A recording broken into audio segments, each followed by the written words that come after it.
Ready? Gonna record? Okay, here we go. Y'all with me? So, I am you. Hey, I'm a teenager student. Okay, I'm gonna spin my wheel 3 times. Let's go back. We're gonna share this. So, I'm gonna take my 3 spins. I am talking you through the process of planning a speech.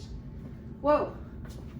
Do you prefer to dwell in the past, live in the present, or dream of the future? So that's one choice. Do I prefer to dwell in the past, live in the present, or dream of the future? Okay, here goes my second. Let's hope it's good. I got something planned for that first one though. Dang, it's long. If you ever ran for political office, which issues would be the most important to you? Next. I don't really talk politics very much. So, all right. Ooh, how do animals provide comfort in your life? So, y'all, I want you to think right now, online, watching the video, whatever. Which one would you pick of those 3? So, past, present, future, politician and issues, or animals and comfort. Personally, I'm going to go for the first one. So, I don't need this anymore, in theory. So, I'm going to go to back to sharing this tab. So now I need to remember to include a creative and unique introduction. I traditionally do not do my introduction first when I plan. I normally kind of come up with a decision on how I'm going to deal with it and how I'm going to organize it, and then I come up with my introduction. So I'm going to do the past, present, future one. And like, duh, it would kind of make sense. I'm actually going to not answer the actual question, but I'm going to be like, I feel like it's valuable to do all 3. So my main points are going to be past, present, future. Do you see how I loopholed that? So I'm answering it, but I'm changing it. If you said, oh, I live in the future, then you could do your 3 points about the future if you want it, right? I'm going to do past, present, future. Past, present, future. Okay. So what was it? Live in the past, dwell in the past, live in the future, or live in the present, dream of the future. So I'm going to do those 3 points. So I'm going to talk about how I blend them. I don't know how yet. I'm like still thinking. I'm literally planning it as you all are staring at me uncomfortably, slightly. Like not, I don't mind. Like whatever, stare me down. Be awkward, okay? Stare me down. But I'm going to do those. So then I need to come up with a creative introduction, and my introduction needs to not just be saying, I spun the question, blah, blah, blah. Okay, that's ridiculous. All right? But I'm going to come up with something. I don't know what. It's awkward. But this is impromptu. Like we're going full impromptu here. I'm going to tie it back together, okay?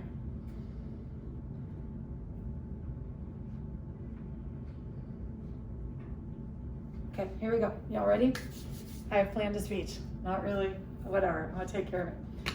Okay, y'all pay attention by the way, because this is like an example of what you're going to be expected to do. Maybe not as long, because I'm long-winded, but an example. Y'all with me?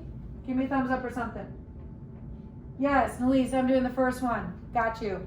Okay, y'all know I haven't made it a secret that I'm a single, dating in my 40s, right? And a lot of times, when you are trying to date in your 40s, during the introductory phase, when people are trying to get to know you, they're like, what type of person are you? Are you the type of person, can you let go of your past? Or are you still living there? You got all your baggage? Are you currently in the future? Are you invested? Are you wanting to date? Are you ready to date? Or are you just like future oriented, like I need to get married or whatever, by the way. Okay, so, you know, that is a huge common theme among the dating world. And when I answer it, I never have a clear-cut answer because I feel as a human being and for my development that all 3 are important because you need to pull from each of those to be a full and complete person. So let's talk about dwelling in the past. Like it would be stupid of me to ignore what has happened in my past, right? It's made me who I am today. Yes. Am I divorced? Yeah. Was it terrible? Sure. But does that mean that I'm like, oh, poor me, or that I'm going to think the next person I try to date is going to be exactly the same as my ex-husband? No, I hope not, right? I hope I learn from my mistakes. So I'm not dwelling in it, but I'm learning from my past, right? And am I living in the future? The next topic or the next point of living in the future? Well, of course I am. I live in the moment of every day. I try my best to be present. I'm not obsessed with trying to date someone or have a boyfriend or a girlfriend, no judging, whatever, right? Or have your person, okay? I'm not obsessed with that, but I'm also like just enjoying my life and trying to make the best decisions for me and where I'm at right now. I'm a mom still. I work full time. You know, I'm passionate about a lot of things, and I think it's important to be present and living those moments. And I'm hoping someone that I want to date will share those moments with me. Otherwise, why date, right? Y'all met those people that don't want to have anything to do with what you're doing. It's like, why bother, right? And then, or am I dreaming of the future? I'm thinking about the future. I'm not getting any younger, right? I'm going to retire someday. I'm going to hopefully have my kids leave home. I love y'all, but leave, right? Like, okay. But I don't have my head stuck in the clouds dreaming all the time. Because if I did, I wouldn't be able to live in the moment, right? I wouldn't be able to be part of that present at this moment. So when I'm having these dating conversations, when I'm trying to get to know people, I think it's important that I hear their answers. Are they extreme in one way or the other? Are they all about the present? Are they all about their past, only about the future and ignoring those things? Because if they are only about the present with blinders on, then they're not learning from their mistakes. And they're also they don't have room to grow and develop and to become something more. So that's why I feel it's important that we take all three of these options, dwelling in the past, living in the present, and dreaming in the future, to have a full, well-bodied human being and experience in life. That's it.